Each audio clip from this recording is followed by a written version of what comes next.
Welcome to episode 2 of Regrading Your Footage. You can watch the first episode by clicking up top. In this series, I will regrade your footage based on the description provided by the client and then compare it to your final grade. Here's the client's description of the look. A pronounced and vibrant 16mm film look, very similar to Kodak 250D color science, subtle greenish tones similar to the look of David Fincher films, noticeable film texture. And here's the final grade done by Samuel, the filmmaker who provided this footage. Now let's look at some of the characteristics that make 250D unique. 3 key traits of the Kodak 250D color negative film. Fine grain structure that produces sharp images, natural skin tones and vibrant colors, wide dynamic range. Your highlights and shadows are always protected. Now let's look at top 5 best looking films shot on Kodak 250D. The Hateful Eight, The Dark Knight, Dunkirk, Star Wars, The Force Awakens, The Wolf of Wall Street. As always, I try to pick movies that are pretty far apart just to kind of show you that using a certain film negative doesn't mean that everything is going to look exactly the same.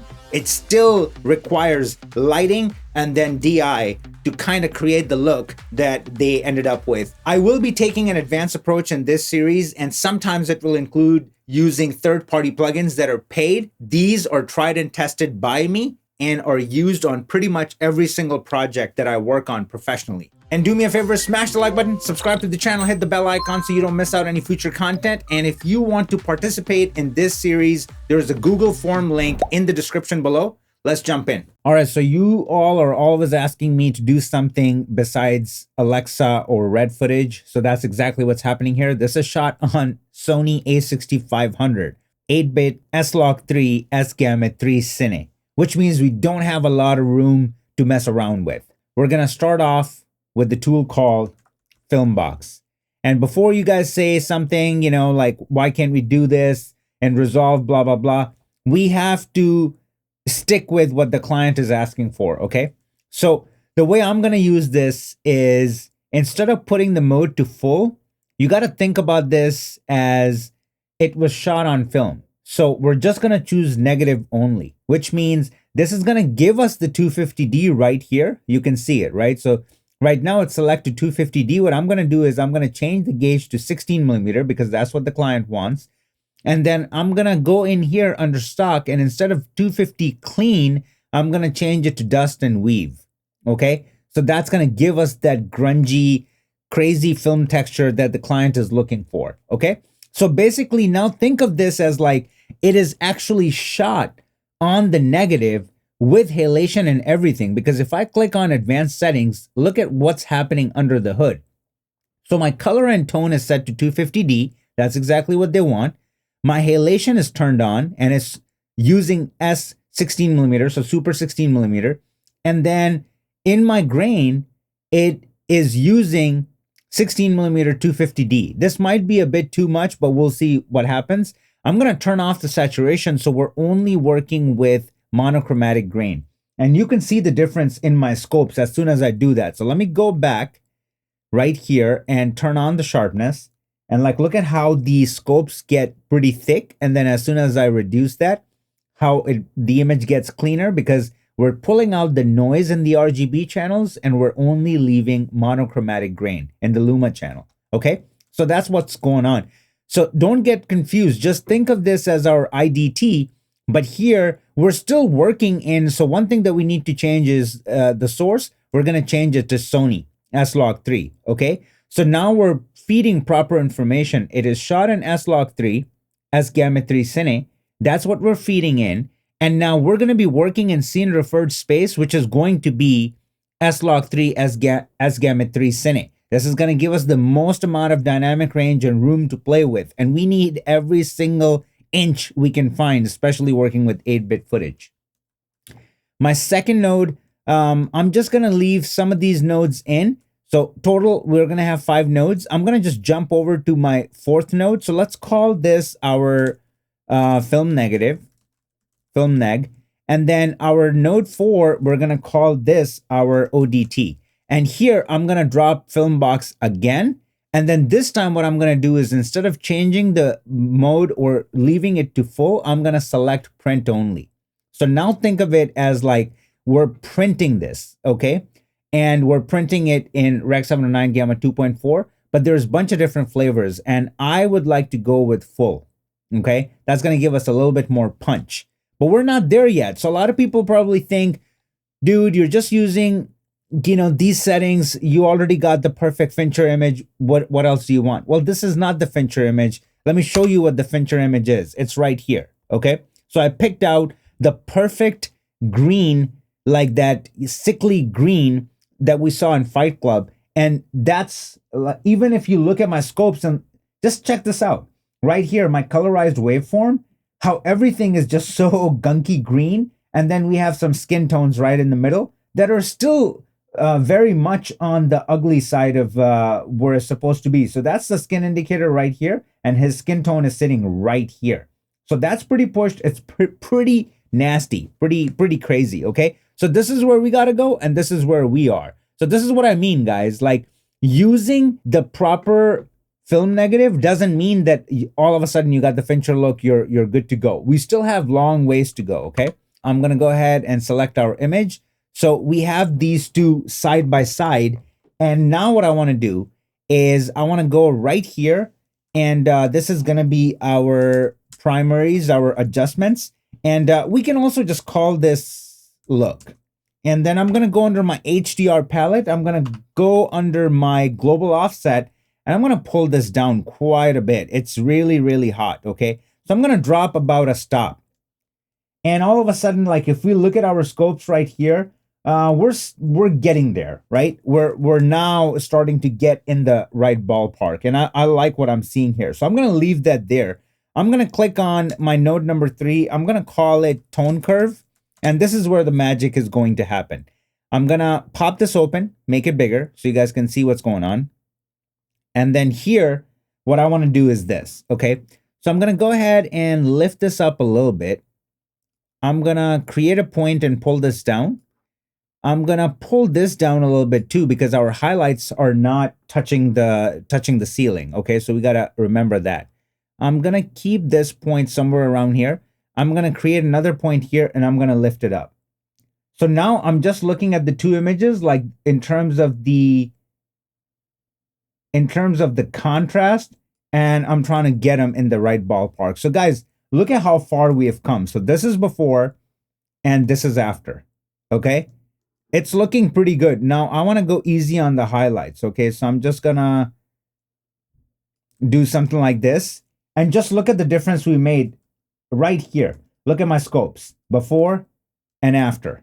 Okay, huge difference. Now, one thing that I'm going to tell you is that by using the print settings on Filmbox, it creates like this matted black thing that is happening in my scopes right here. So it lifts them. Okay, because if we look at the parade right here, look at the right, how it's going all the way to the bottom, whereas mine is kind of lifted. So I don't like that. That's why I created a corrector node. So that, you know, just call it corrector. And all I want to do here is I want to go under my log wheels. I want to take my shadows and I want to pull them down. Okay, I don't want to go too crazy. First, I want to go too crazy, and then I want to kind of pull it up, right? And then where do we want to leave it? So I'm looking at his hair right here and matching it to Ed Norton's hair right here. And I think we're kind of getting there, and I like what's happening. Okay, so it gives the image a lot of depth. Before it was kind of flat, and it's an okay look. It's a really good look, but it doesn't go with like what we're trying to create. And now I'm gonna go back under my look node, and one of the things that we see in our image right here is that the entire image has this green tint, right? So majority of it lives in that. And to create that, to create the green in the bones, I'm gonna use my gamma, and I'm gonna start pushing it toward that green. Okay, so just look at it. I'm just using my gamma, and I'm bringing in that green. Okay,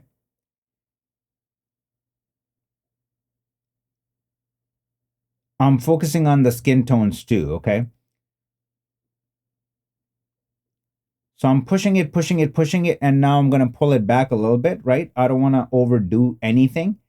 And if I do before and after, just look at the difference that we made here. So if I just do this, like, look at the two images, how crazy this is. This is before, this is after. And do not forget, this is Sony A6500, okay? What we can do is maybe we can add a little bit more warmth, right? Like I'm just looking at his skin tones and I'm like, all right, maybe we can use some of that, right? So like I can bring some of that warmth back. And I'm looking at the shirt, the green right here, the green right there. It's coming through. It's looking very nice.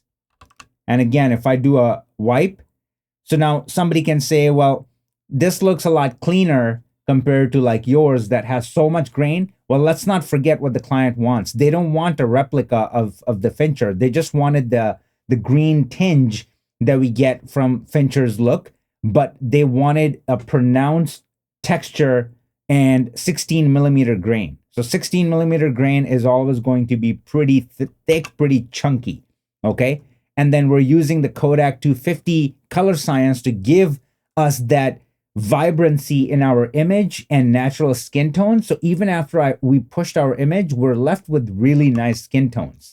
Now, the thing with this is like, you know, if you're using it and you're just not sure about it, then I got you covered. I have the perfect webinar which lets you stress test your LUTs, and you're going to learn the proper HDR ready node tree. And then you will also learn to use Dolby Vision trim for Netflix. Link is in the description. You guys should definitely check it out. So one thing that I'm noticing is that it might be just a bit too dark, right? Like if I just put these two next to each other.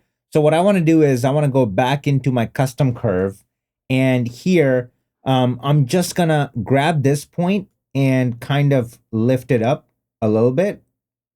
And then I'm gonna take this point right here and kind of play with it. I definitely don't want to raise that up too much. I'm just trying to bring up the mids only because of this. Because majority of the image kind of sits in this dark area. So I don't want it to be too dark. I don't want it to be too lifted either. So that's the battle we are going to have to fight. But I feel like this is already looking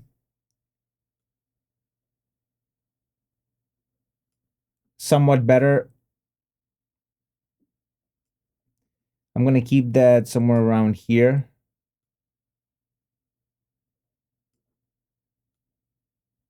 Pretty gentle, something like that. And if I do before and after, this is looking better than before. Let me put these next to each other. And we still have the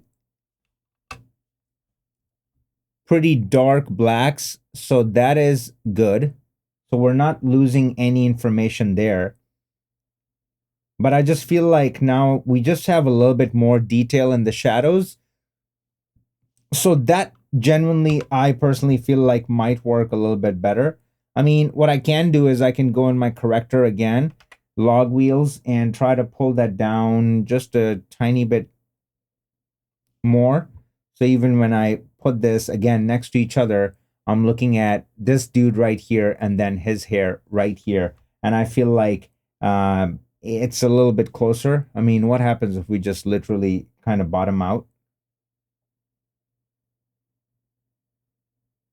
I want to leave some detail there. So even something like that, that's better. So adjusting the curves did help a lot. But again, if we go to the darkest part of the image right here, that's majority of our shot, right? So instead of just like creating a window or something like that, we can correct it by just going into our look node, HDR palette under global, and let's just open it up a little bit. Not too much, right? So like, let's go too far and then kind of pull it back. And even if I do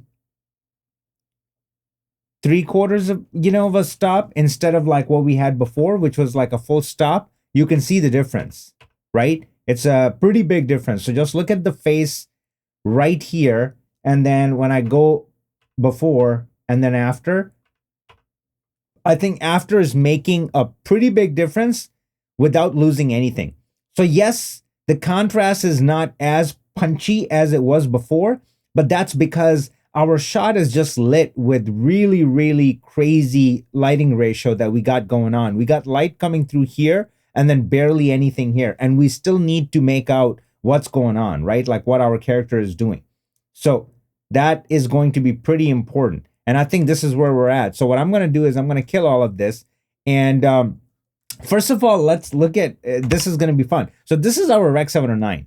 This is our log. This is our Rec 709. And if I were to match it next to our reference image, look at the difference. So that's what we got with just a straight conversion. And then this is where we ended up. So guys, it's pretty substantial, like what we created with Sony A6500. So if I were to kill all of this, we started with a film negative because we were asked to create a 16mm look with 250D stock that has vibrant colors and natural skin tones. So that's exactly why we used Filmbox. Otherwise, it would have been a lot more difficult to achieve something like this. But you guys clearly saw that when we convert our image, even after applying Kodak 250D, we weren't where we're supposed to be. So it's not like just slapping on a LUT and that just magically creates David Fincher look. Okay, so then we went and we created methodically our tone curve to bring everything into that sort of realm, right? So it just gives our image so much weight. And then the look node did everything. And all we had to do is just two simple things here. So in our HDR palette, we dropped it about 3/4 of a stop, again, to give our colors some density. And then in our primaries, I just used my gamma to pump in that yellowish green that is Fincher's signature. And then we corrected our image because the conversion that happens using Filmbox keeps everything lifted, as you can see in the scopes. So then I just created a corrector node, used my log wheels, and just pulled it down enough to give it that 3-dimension. And that's what we got. We ended up with this image. And again, just remember where we started to where we ended up. Now let's see both grades side by side, and you can clearly see that two people took client's description and approached it differently. But that doesn't mean that one is wrong and the other one is correct. It's just our interpretation to what was given to us. Make sure to like and subscribe and hit the bell icon if you enjoyed this video. Thanks for watching. I'll see you in the next one.